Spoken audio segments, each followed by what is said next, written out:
Magandang umaga o magandang gabi sa inyo. Tatakay ko nga pala sa inyo kung ano yung globalisasyong pang-politikal o pang-politikal. Ang globalisasyong pang-politikal ay tumutukoy sa pagtaas ng ugnayan, interaksyon ng mga bansa at organisasyon sa buong mundo sa aspeto ng politika. From the word organisasyon tulad ng United Nations, sa isang alyansa ng iba't ibang bansa na nagreresulta ng seguridad na nababawasan yung tsansa na mabuo muli yung mga world war, mga alitan ng iba't ibang bansa, mga ganun. Isang katangian nito ay pagtaas ng kooperasyon. Ang globalisasyong pang-politika ay nagdudulot ng pataas ng kooperasyon sa pagitan ng mga bansa o organisasyon. Dahil sa pagtaas ng kooperasyon ay mas nabubuo o mas napapalawak ang ugnayan ng iba't ibang bansa o isang grupo ng bansa o natawag natin ngayon na alyansa. Dahil dito ay nabubuo yung mga iba't ibang grupo na may iba't ibang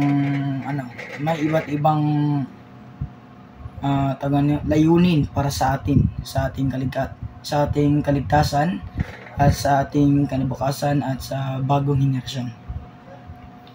Pagtaas ng ugnayan, ang globalisasyong pang-politika ay nagdudulot ng pagtaas ng ugnayan sa pagitan ng mga bansa at organisasyon.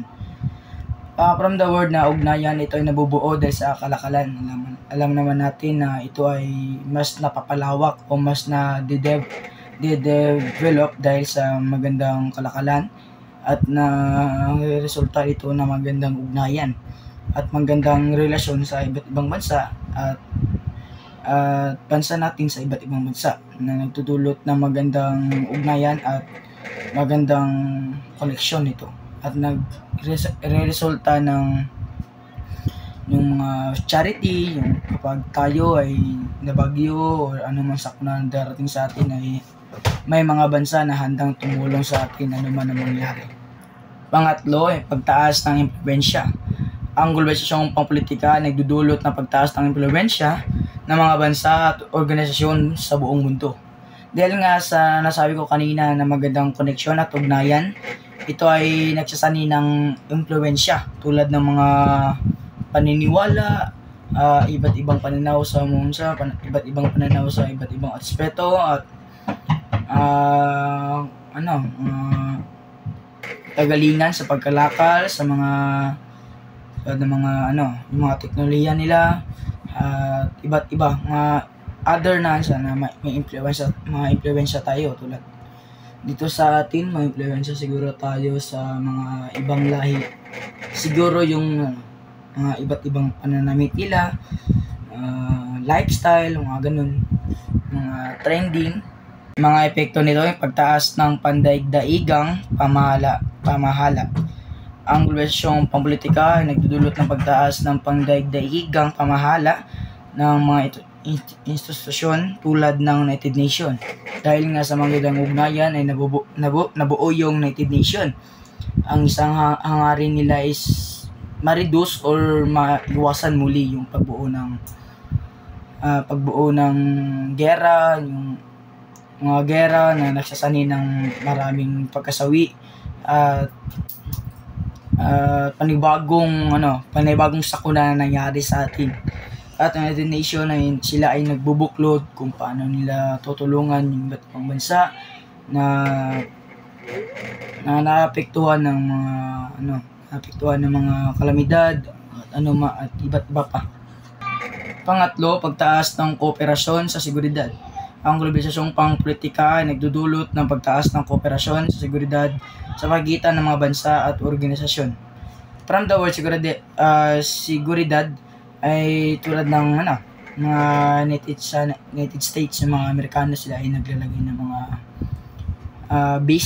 bases dito sa atin, lalo na doon banda sa may Manila, sa malapit sa China. Sila ay naglalagay ng mga base doon upang maiwasan yung biglaang pananakop ng hindi lang naman China kundi yung iba't ibang bansa na may intensyon na sakupin yung bansa natin. At hindi lang sa atin, sa iba't ibang bansa rin.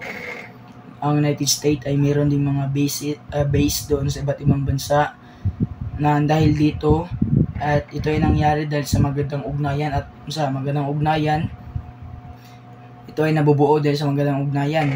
Dahil dyan ay naiiwasan yung mga biglaang pananakop at pananakot ng ibang bansa. Ang mga ito ay may iba't ibang hamon na maaaring mangyari sa atin, but bibigyan ko lang kayo ng isang hamon. Pagkaroon ng mga banta sa seguridad. Ang resolyong pangpolitika ay nagdudulot ng pagkaroon ng mga banta sa seguridad tulad ng terorismo or cybercrime. Dahil nga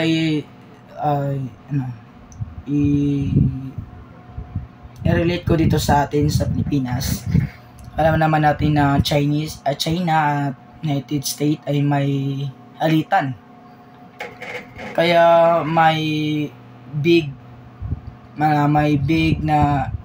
mataas na chance na tayo yung mauna masakop dahil sa galit ng mga Chinese, dahil nga kaaliansan natin yung mga Amerikano.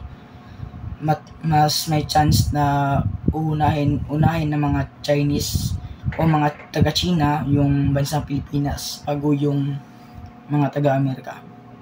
Marami pang mga hamon na mangyari sa atin, but yun ang mabibigay ko sa inyo. Sa pagkalahatang ang relasyon pang politika ay isang kompleksyon, proseso na may mga positibo at negatibong epekto. Yun lang masasabi ko sa globalisasyong pang politika.